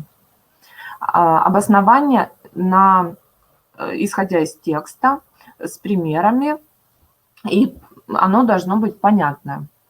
Например, вот такое еще задание. Даны определения наблюдения эксперимента. И нужно из предложенных вариантов выбрать 2, которые относятся к эксперименту. Глобальные компетенции – одно из самых сложных, наверное, направлений как раз-таки для освоения. Глобально компетентный человек обладает знаниями и умениями, среди которых исключительно важны аналитическое и критическое мышление. Понимает, что мир изменяется, и знания нужно постоянно пополнять, а умение совершенствовать. Ценит права других людей и их человеческое достоинство. Понимает, в чем заключаются причины различий во взглядах и мировоззрении людей, принадлежащих к разным культурам. Уважительно относится к иным мнениям, взаимодействует во имя общих целей с теми людьми, чьи взгляды отличаются от его собственных. Вот здесь вот дано содержание к этому пособию. Сможете с ним ознакомиться. А вот перечислены, обратите внимание, что в тексте есть ссылки. В исследовании ПИЗа довольно часто используются ссылки. И дети, учащиеся, должны уметь с ними работать. Это нужно разбирать в рамках занятий как раз-таки по формированию функциональной грамотности. Также, переходя по ссылкам, они должны уметь верифицировать материал, достаточно ли он подходящий, в общем-то, для анализа в данном контексте. Чтобы развить глобальные компетенции, необходимо видеть взаимосвязь проблем, задач, событий, принимать, прогнозировать изменения, различать глобальное и локальное, мыслить аналитически, оценивать информацию на достоверность и соответствие, искать новые возможности. Вот здесь также дана ситуация, которую уже не будем разбирать, потому что времени немного осталось. Здесь даны 2 спорных мнения. И как раз-таки вот учащиеся должны обсудить в группе эту спорную ситуацию, из каждого текста выделить главное, что могло бы помочь им отстоять ту или иную точку зрения. После того, как они обсуждают в группе, каждый остается подумать должен сам и остаться при своем мнении, аргументируя его, опираясь на текст. Ну, любимая креативность. Для того, чтобы сформировать креативность, нужно формировать умение оценивать ситуацию с разных сторон, то, что называется критическим мышлением, и возможность придумывать новое, то, что можно условно назвать магическим мышлением. Креативность не равно творчество. Творчество – это процесс, имеющий определенную специфику и приводящий к созданию новых. Креативность – это потенциал, это просто наш внутренний ресурс и способность к нестандартному мышлению и поведению, осознанию и развитию своего опыта. Ну, остановлюсь на слайде развития креативности. Основная позиция – важно преодолеть в учебном процессе эту объектную позицию ученика. Не мне подскажут, меня должны научить, а поставить его в позицию субъектную, включая его творческую исследовательскую работу, когда ему нужно самому искать и анализировать. Развитие креативности невозможно без понимания изучаемой дисциплины, так как именно от понимания зависит возможность адекватной трансляции полученных знаний, являющихся равнодействующей знания и опыта. Вот здесь хочу сделать акцент, что мы не выбираем, да, где у нас будет сильнее развито знание в предметных областях или функциональной грамотности. Без предметной области и крепких знаний в ней функциональную грамотность формировать бесполезно, не на чем будет основываться. Ведущим средством развития креативности при обучении физике является исследовательский практикум с включением эксперимента, позволяющего моделировать опыт и применение полученных знаний. И здесь даны в помощь учителям, какие формы заданий стоит включать в обучение. Все вот эти рекомендации можно использовать и в учебном процессе, формируя задания на урок, опираясь на вот эти ключевые моменты.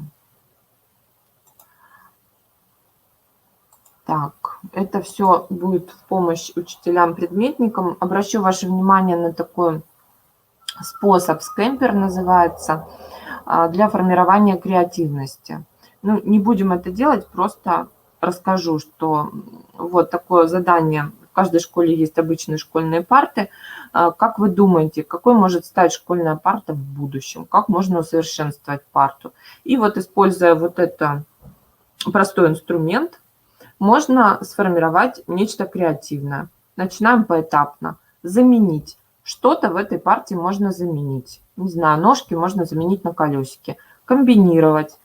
Что-то нужно скомбинировать. Например, стол вместо там стулья, стол с диваном. Адаптировать. Как это адаптировать под класс? Ну, сделать там книжную полку. Вот таким образом, шаг за шагом, используя вот эти подсказки, мы можем прийти к какому-то креативному решению. На стадии формирования это бесценный опыт для того, чтобы ребятам было понятно, как, в общем-то, нужно размышлять в данном случае. Следующая серия «Функциональная грамотность. Тренажеры». Также направлена на формирование функциональной грамотности. Содержит и в обеих наших сериях обязательно идет разбор одного задания полностью, для того, чтобы на основе него и учители, ребята могли научиться не только разобрать задание и понять, как его выполнять, но и научиться оценивать собственные задания. Ну, это математическая грамотность, не буду уже на ней останавливаться. Обратите внимание, что все задания идут с большими перегруженными текстами, которые нужно читать очень внимательно, уметь находить главную мысль и опираться на анализ этой мысли. То же самое по, естественно, научной грамотности. Обратите внимание, дана одна информация, дана научная справка, дана таблица, в которой приведены какие-то особенности полового размножения и бесполого размножения. И на основании всех этих данных из каждой нужно взять по кусочку, и тогда только получится правильный ответ, и еще его нужно аргументировать. Здесь дано описание компетенций, каким образом оценивается. Это я вам оставлю на будущее, не буду на этом останавливаться. Виды заданий для оценивания группы умений, применение методов естественно-научного исследования, распознавание вопросов, предложение способа научного исследования, оценка с научной точки зрения, распознавание или оценка способов, которые обеспечивают надежность экспериментальных данных. Такая же задачка по физике здесь разобрана и категория оценки заданий.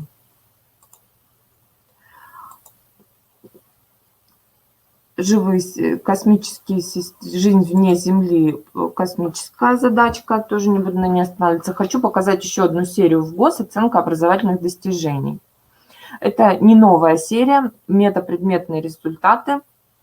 Она отлично подходит для проработки как раз этих заданий и формирования функциональной грамотности. Тут также не буду останавливаться на этом задании, оно интересно, но не сейчас. Мелким шрифтом на 2 листах очень сильно перегруженный научными понятиями текст, который, наверное, только с 3 раз, если прочитать, можно понять в целом, да, всю информацию. На этом этапе происходит идентификация терминов и понятий. Дальше идут задания, которые направлены на поиск информации. Необходимо найти существенные характерные признаки объекта. Дальше посмотрите, дана карта, и идет работа с картой. Выбор из текста, графика, рисунка, информации по критериям поиска. Сравнивать и сопоставлять информацию из разных источников. Дальше уже дан рисунок, работа по рисунку и тексту. Сравнивать и сопоставлять информацию из разных источников. Преобразование, оперативный перенос информации из одной формы в другую без потери изменения содержания. Обобщение информации, точное и сжатое изложение, построение логической цепочки, взаимосвязь, строение функций. Эти пособия также можно успешно использовать для формирования функциональной грамотности. Обратите внимание, что о какой бы грамотности мы ни говорили, может быть, это смысловое чтение, читательская грамотность, это математическая грамотность, они все межпредметные. Везде идет речь обо всем. Да? В читательской грамотности могут затрагиваться экологические проблемы, и графики, и карты, и диаграммы, и таблицы. И получается, что невозможно натаскать на одно задание. Здесь нужно действительно формировать понимание. И я даже вас приглашаю смотреть на это глубже, чем на подготовку к исследованию. На мой взгляд, формирование функциональной грамотности – это как раз-таки благодатная среда для формирования личности, для формирования понимания собственных способностей, для формирования мотивации к учебе, потому что когда ребята начнут понимать, зачем они получают знания в предметных областях и как их можно использовать в жизни, интерес к учебе, безусловно, будет гораздо больше. И еще серия многофункциональные задачники, которую можно использовать не только для формирования функциональной грамотности, но также и подготовка к олимпиадам, к ВПРам, проверочные работы, подготовка к ЕГЭ на углубленном уровне. Ага. Ну и предложение формирования функциональной грамотности в образовательной организации наиболее удачно подходить к этому комплексно. Конечно, необходимо включать в рамках уроков по всем предметам учебного плана контекстных задач, но в рамках внеурочной деятельности постепенная подготовка с 6 класса уже есть эти пособия, когда можно детей готовить не быстро, а дать возможность действительно сформироваться устойчивой базовой платформе. И 32 часа в год обеспечат нормальный процесс без гонки и без затягивания, когда в рамках вот этой вот внеурочной деятельности несколько учителей-предметников могут вести каждый свое направление. В помощь учителям у Академии просвещения есть комплексное предложение, модульные курсы по формированию функциональной грамотности. Некоторые школы используют это таким образом, что отправляют учить несколько педагогов на эти курсы. Внутри образовательного учреждения формируют сообщество, в котором коллеги делятся своими наработками и формируют какие-то новые задания, которые можно использовать как во внеурочной деятельности, так и в предметной области. Последний слайд с контактами. По методической поддержке можете обращаться ко мне, Румянцева Наталья Владимировна, по вопросам заказа, Краф Светлане Васильевне. И обратите внимание на промокод. Это наш интернет-магазин. И с помощью этого промокода у вас будет 10% скидка. Можете воспользоваться. Спасибо за внимание. Я оставляю вам презентацию. Там на самом деле еще очень много интересного. Надеюсь, что она вам пригодится.